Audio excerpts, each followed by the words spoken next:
ప్రభుత్వ పథకాలను ప్రజల్లోకి తీసుకెళ్లాలని సీఎం రేవంత్ రెడ్డి ఎమ్మెల్యేలకు సూచించారు. సీఎల్పీ సమావేశంలో నేతలకు సీఎం కీలక విషయాలపై దిశానిర్దేశం చేశారు. ఏళ్లుగా ఉన్న సమస్యలకు శాశ్వత పరిష్కారం చూపామని చెప్పారు. సన్నబియ్యం పథకం శాశ్వతంగా గుర్తుండే పథకమని తెలిపిన ముఖ్యమంత్రి భూభారతిని రైతులకు చేరవేయాలని చెప్పారు. మనం ఎంత మంచి చేసినా ప్రజల్లోకి తీసుకెళ్లకపోతే ప్రయోజనం ఉండదన్న సీఎం రేవంత్ రెడ్డి ప్రజల మెప్పు పొంది మళ్లీ గెలవాలంటే ఇప్పటి నుంచే ప్రజల్లోకి వెళ్లాలని నేతలకు సూచించారు. ఎమ్మెల్యేలు ఎవరికి వారు తమ నియోజకవర్గాల్లో ఏమేం కావాలో ఒక నివేదిక తయారు చేసుకోవాలని సీఎం సూచించారు.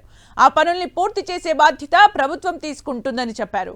రేపటి నుంచి జూన్ 2 వరకు ఎమ్మెల్యేలందరూ నియోజకవర్గంలోని గ్రామాల్లో పర్యటించేలా ప్రణాళికలు రచించుకోవాలని సూచించారు. మే 1 నుంచి జూన్ 2 వరకు ప్రజలతో ఉండేందుకు తాను కూడా సమయం కేటాయిస్తానని సీఎం రేవంత్ తెలిపారు.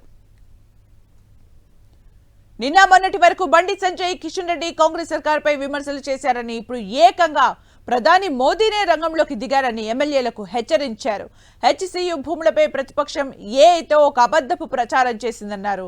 తెలంగాణ పథకాలతో ప్రధాని మోదీ ఉక్కిరిబిక్కిరవుతున్నారన్న సీఎం రేవంత్ రెడ్డి ఎస్సీ వర్గీకరణ మోదీకి గుదిబండలా మారిందన్నారు.